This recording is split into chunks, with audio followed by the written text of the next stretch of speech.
When I was 16, my parents sent me to spend the summer with my Aunt Clara in the countryside. They said it would do me good to get away from the city, from my friends, from distractions. I didn't argue much. My parents were fighting again, and anywhere felt better than home. Still, I wasn't thrilled about staying in an old house with an aunt I barely knew. To me, she was just Aunt Clara, a quiet, polite woman who sent birthday cards and asked about school when she remembered. The drive to her place felt endless, winding through narrow dirt roads lined with tall, whispering trees. Her estate stood at the end of a long gravel path, large, gray, and old enough to belong in another century. The windows were high and narrow, the paint was peeling, and ivy climbed the walls like a living memory. When Clara opened the door, she smiled, but her eyes looked tired. She hugged me briefly and said, "You've grown so much, Ethan. You look just like your uncle." That name, Uncle Daniel, hung between us. He had died years before, in what my mother once described as a tragic accident. No one in the family ever spoke of it again. Clara's house was filled with silence, the kind that hums after years of solitude. Dust floated through shafts of light, and every floorboard creaked like it had a story to tell. She gave me a room upstairs, facing the orchard, where the trees grew in perfect, eerie rows. Each evening I'd find her standing there, gazing at the orchard as the sun sank low, her face unreadable. The days passed slowly. I helped her repair a broken fence, fetched water from the well, and trimmed the hedges. She barely spoke, except to give instructions or to thank me softly. But sometimes I caught her studying me, not with affection, but with a strange kind of searching, as if I reminded her of something she couldn't quite name. Inside, the house was like a museum. Faded photographs lined the walls, Clara as a young woman, smiling beside a man in uniform. There were letters tied in ribbon, a cracked clock that never ticked, and a locked study that she told me never to enter. Curiosity gnawed at me, but I tried to respect her rules. One afternoon, while cleaning the library, I noticed something odd. One of the bookshelves seemed slightly out of place. When I pushed against it, it gave way just a little, enough to see a narrow gap behind it. A breath of cold, stale air brushed my face. I thought about telling her, but stopped myself. Something about that house whispered, "Don't ask." At night, the wind howled through the orchard, and I'd hear soft footsteps echoing downstairs. Sometimes, I'd see a flicker of light moving through the halls long after Clara had gone to bed. The stillness of that place began to feel alive. Back then, I didn't realize it, but that summer, and the secret my aunt was keeping, would change everything I thought I knew about her. And about myself. A week into my stay, the quiet rhythm of Aunt Clara's house had begun to settle into my bones. Every day was the same. Breakfast at 7, chores until noon, and long afternoons filled with silence. Yet beneath the calm surface of that old estate, I could sense something else, an unspoken heaviness that clung to every room. The house felt watched, as if the walls themselves remembered too much. It was on one of those long afternoons that I stumbled upon the secret. Clara had gone into town for supplies, leaving me alone. I decided to finish cleaning the library, which was easily the most fascinating room in the house. Rows upon rows of books, old photographs, and artifacts from another time. As I dusted the shelves, I noticed again that one particular bookcase didn't sit flush against the wall. The gap behind it seemed almost deliberate, like an invitation disguised as an accident. Curiosity won over caution. I pressed my hand along the wood, searching for a latch or hinge, until suddenly the shelf shifted with a low groan. A narrow passage opened just wide enough for me to slip through. My heart pounded as I stepped into darkness, the air cool and thick with the scent of old paper and dust. I found myself in a small hidden room. A single oil lamp sat on a desk, its glass chimney clouded with soot. Around it were boxes stacked neatly against the walls, some labeled in faded handwriting. Letters, 1981, photos, Daniel, personal. My uncle's name. I froze. I lifted the lid of one box and pulled out a stack of envelopes tied with a red ribbon. The ink had faded, but I could still make out Daniel's name written in Clara's elegant cursive. Love letters, I realized. Dozens of them. Some were unopened. Beneath them lay a worn leather journal and a small trunk filled with medals, patches, and dog tags. The date stamped on one of the tags matched the year Daniel was supposed to have died. As I reached for the journal, a floorboard creaked behind me. I spun around, and there she was. Aunt Clara stood in the doorway, her face pale, eyes wide. For a moment, neither of us spoke. Then she whispered, "You weren't supposed to find this." Her voice trembled, not with anger, but something closer to sorrow. I stammered an apology, but she waved it away and stepped past me, her fingers brushing the dusty desk. "I've kept this room locked for years," she said quietly, "because sometimes the past feels safer hidden." She sat down, picked up one of the letters, and sighed. "They told me he died, Ethan, but they never gave me his body. Only these things, and his dog tags." There was something raw in her tone, something that made me realize she wasn't just mourning a husband. She was mourning the truth. That night, she made me promise not to tell anyone about the room. I agreed, though part of me already knew that this secret was far larger than either of us could handle. After discovering the hidden room, the house no longer felt the same. Every creak of the floorboards, every flicker of candlelight seemed to whisper secrets I wasn't meant to know. Aunt Clara didn't mention the room for days, but something in her changed. She stopped humming while she cooked.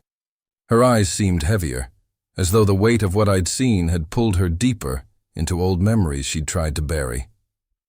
One evening, after a long day of rain, I found her sitting by the fireplace, staring into the flames. A mug of tea had gone cold in her hands. When she saw me, she motioned for me to sit. I obeyed quietly. For a long time, we listened to the storm outside until she finally spoke. "You must think I'm mad," she said softly. I shook my head. "No, Aunt Clara, just sad." She smiled faintly, but there was no warmth in it. "You're not wrong." Then she began to tell me everything. Years ago, Uncle Daniel had been an officer in the army, stationed overseas. He was brave, respected, and deeply in love with her, or at least that's what everyone believed. But near the end of his service, he stumbled upon something. Documents, Clara said, that implicated certain people in illegal arms deals. He'd written to her about it once, promising that when he returned home, he'd set things right. But before that could happen, he was declared dead in a training explosion. She paused, eyes glistening. "They sent me his dog tags, but not his body. Just ashes in an urn and a folded flag," her voice cracked. But even then I knew it wasn't true. Daniel wouldn't just vanish like that. She rose from her chair and retrieved a small metal box from the mantel. Inside was a set of letters, the ones I'd seen in the secret room. "After his death, I kept receiving these," she said, handing me one. "No return address." The handwriting was his. They came every few months for nearly 2 years, and then suddenly they stopped. My pulse quickened as I unfolded one of the letters. The message was short, written in hurried scrawl. "They know. I can't come back yet. Trust no one." I looked up at her, speechless. "You think he's still alive?" "I don't know what to believe anymore," she admitted. "But I've been looking for answers ever since. The problem is, the answers don't want to be found."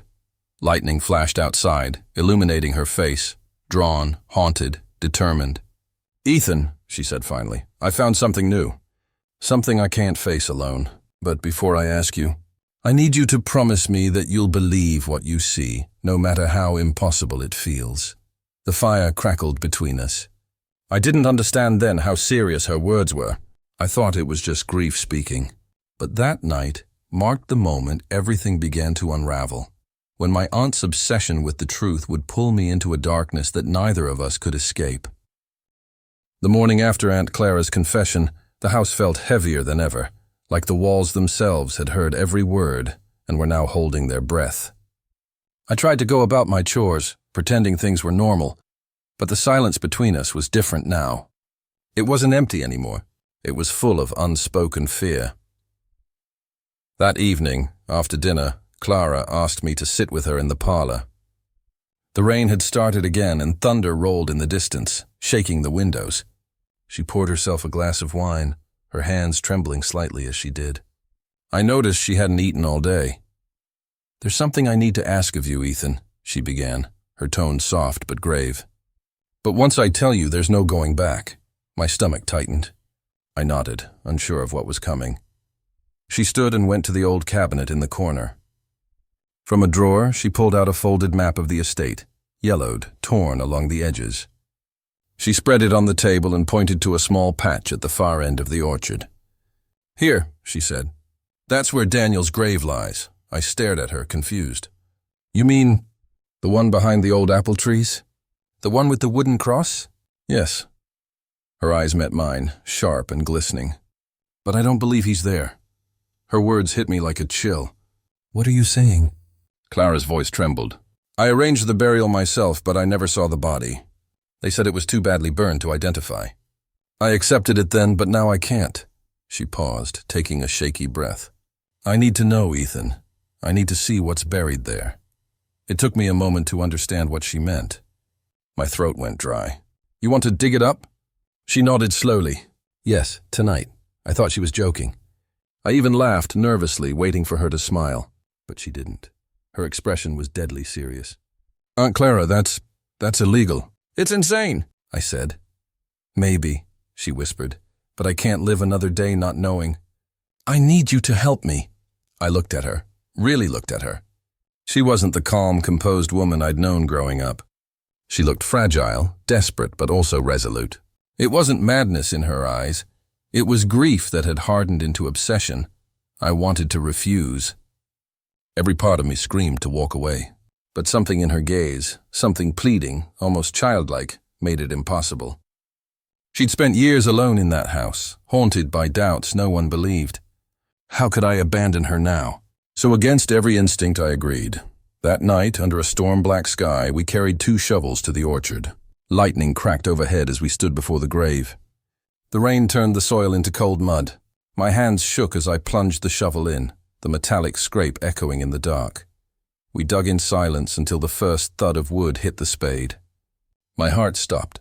Clara knelt beside the coffin, whispering her husband's name like a prayer. When she opened it, the beam of my flashlight fell inside, revealing something neither of us was ready to see. What lay in that coffin wasn't Uncle Daniel. It was someone else. The moment the coffin creaked open, the storm seemed to hold its breath. Rain drummed against the trees, thunder rumbled far away, but all I could hear was the sound of Aunt Clara's trembling gasp. My flashlight flickered across the open coffin, and what it revealed turned my blood cold. The body inside wasn't Uncle Daniel. The skeleton was smaller, the uniform tattered and wrong. Its insignia didn't match Daniel's rank. The bones were long decayed, but the position of the arms and the remnants of the uniform told a story that felt deliberate, like someone had wanted to create the illusion of a soldier's grave. Clara's lips trembled as she touched the edge of the coffin. This isn't him," she whispered. Her voice was both fragile and furious. "They lied to me." I wanted to say something, anything, but the truth in front of us spoke louder than words. At the foot of the coffin was a small metal box, half buried in dirt. I reached for it with shaking hands, prying it open. Inside were several folded pages, letters, yellowed with time, and something else. A familiar set of dog tags, glinting faintly under the flashlight. The name engraved on the tags wasn't Daniel Whitaker. It was Harold Keene, a name neither of us recognized. Aunt Clara snatched the letters from my hand, shielding them from the rain as she unfolded the first one. Her face went pale. "It's his handwriting," she breathed. "Ethan, these are from Daniel." I leaned closer, reading over her shoulder. The first letter was short. "If you're reading this, it means I failed to disappear cleanly. I couldn't trust anyone, not even those I once called brothers. They're watching you, Clara. I did this to keep you safe." The next page was worse, a confession of sorts. Daniel admitted he'd uncovered evidence of illegal operations within his unit, smuggling, sabotage, even murder, and when he tried to expose it, the people he trusted turned on him. He had to fake his own death, using the body of a man who had already been killed in combat. That man was Harold Keene. Clara dropped the letter as if it burned her. Her knees buckled, and I caught her before she fell. "He's alive," she whispered hoarsely. "All this time." He's been alive. I wanted to comfort her, but the look in her eyes frightened me. It wasn't relief, it was betrayal. Every tear that rolled down her face carried years of love, grief, and rage. He let me mourn him, she said bitterly. He watched me bury another man in his place. Lightning split the sky above us, the wind howling through the orchard. I could barely think through the roar of rain and the pounding in my chest. We had uncovered a secret grave, and in doing so, we'd unearthed a truth that would change everything. As we sealed the coffin back into the ground, Clara clutched the letters to her chest. "He's out there somewhere," she said, her voice trembling with resolve. "And I'm going to find him." I didn't realize it then, but that night was only the beginning. The real storm, the one that would tear our lives apart, was still waiting to break. After that night in the orchard, nothing was the same. Aunt Clara hardly slept, and neither did I. The house that once felt heavy with silence now pulsed with restless energy, as if the very walls were awake, aware of what we had unearthed. The letters we'd found became her obsession. She read them again and again, tracing each word as if she could summon Daniel back by sheer will. A week later, Clara made a decision. She was going to find him. One of the letters contained a hint, an unfinished line mentioning the safe place in Milford, a small town 3 hours north. Clara believed that was where he might have gone to hide. She asked me to come with her, saying she couldn't face it alone. I didn't hesitate. Part of me wanted answers too. I wanted to understand the man who had lied to her, and the truth she had dragged me into. We left before dawn, the old car humming through fog and empty roads. The closer we got to Milford, the quieter Clara became. When we finally arrived, we stopped at a modest boarding house on the edge of town. The owner, an elderly woman, froze when Clara showed her a photograph of Daniel. "You mean Mr. Harris?" she asked cautiously. "He's been living here for years." My aunt's hands began to shake. "He's alive?" she whispered. The woman nodded. "Top floor, room 7, but he's not well." The hallway to room 7 seemed endless. Clara's steps slowed as we reached the door.